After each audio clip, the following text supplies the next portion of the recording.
Hello friends, सर्वांचे स्वागत आहे आपल्या के बी फार्मा यूट्यूब पेजवर. आणि आजचा आपला टॉपिक आहे coagulants and anticoagulants. So previously आपण ब्लडची definitions, classifications, compositions of blood and as well as deficiency disease of blood हे बघितलं होतं. तर आज आपण बघणार आहेत कॉग्युलेशन.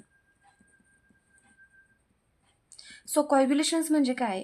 जे ब्लड आहे तर ब्लड हे एक लिक्विड फॉर्ममध्ये असतं किंवा ते एक फ्लुइड फॉर्ममध्ये असतं.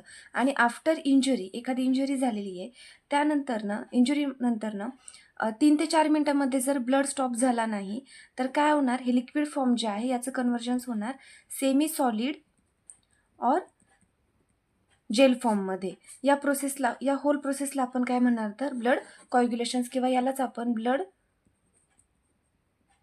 क्लोटिंग असं देखील म्हणतो. सिंपल आहे. जे ब्लड आहे, ब्लड लिक्विड फॉर्ममध्ये किंवा फ्लुइड फॉर्ममध्ये आहे. आफ्टर इंजुरी जर 3 ते 4 मिनटामध्ये ब्लड स्टॉप झाला नाही तर त्या केसेसमध्ये काय होणार? जे लिक्विड फॉर्ममधलं ब्लड आहे त्याचं कन्व्हर्जन सेमी सॉलिड और जेलमध्ये होणार. या प्रोसेसला म्हणणार ब्लड कॉग्युलेशन्स और ब्लड क्लॉटिंग. सो डिफाईन बघू. Coagulants or coagulation is a process by which liquid blood form to semi-solid or gel form. It is known as coagulation process or blood clotting. Next आहे basic measures to reduce blood loss. यामध्ये 3 आहेत. First आहे vascular spasm, then आहे platelets plug formations and clotting and coagulations. आता जो first आहे vascular स्पाझम, यालाच वॅसोस्पाझम असं देखील म्हणतात. यामध्ये काय होणार? ह्या ज्या स्मूथ मसल्स आहेत, ह्या स्मूथ मसल्स कॉन्ट्रॅक्ट होणार.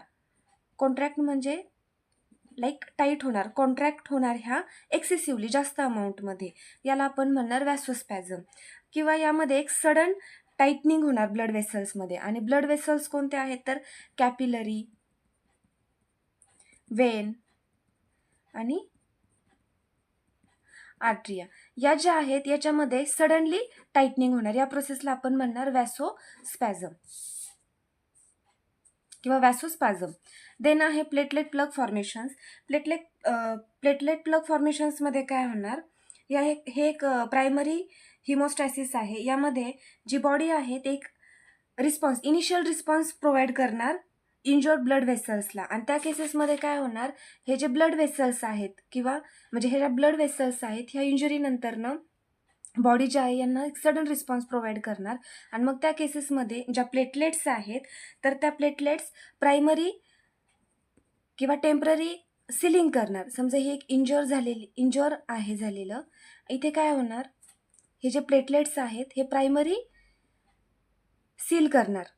ठीक आहे. आणि ह्या प्रोसेसला आपण म्हणणार platelet plug formations. Last one आहे क्लोटिंग और कॉग्युलेशन्स. तर आपण बघितलं त्यामध्ये काय होणार? लिक्विड फॉर्मचं सेमी सॉलिड किंवा जेलमध्ये कन्व्हर्जन होतं. त्या प्रोसेसला आपण म्हणणार ब्लड कॉग्युलेशन्स किंवा ब्लड क्लॉटिंग. नेक्स्ट आहे factors of clotting.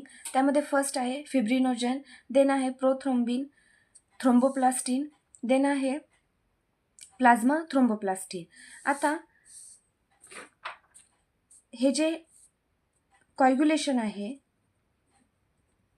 Blood कॉग्युलेशन्स, he process 3 ते 4 मिनटामध्ये. ठीक आहे. इंजुरी झालेली आहे किंवा ब्लड लॉस होतोय आणि जर 3 ते 4 मिनटामध्ये जर ब्लड स्टॉप केला नाही तर काय होणार? लिक्विडचं सेमी सॉलिडमध्ये कन्व्हर्जन्स होतं. हे झालं कॉग्युलेशन्स. आणि नेक्स्ट पार्टमध्ये आपण बघणार आहे अँटीकॉग्युलंट्स. म्हणजे आता हे जे कॉग्युलेशन्स आहेत तर ह्याला स्टॉप करण्यासाठी किंवा याला प्रिव्हेंट करण्यासाठी कोणते मेडिसिन्स यूज करतात तर ते आपण नेक्स्ट पार्टमध्ये बघणार आहेत. जर यामध्ये कोणाला काही डाऊट असेल तर तुम्ही कमेंट्समध्ये सांगू शकतात. तसेच जर पेजवरती नवीन असाल तर आत्ताच सबस्क्राईब करा, म्हणजे असेच तुम्हाला फार्मसीचे व्हिडिओज येत जातील. थँक्यू.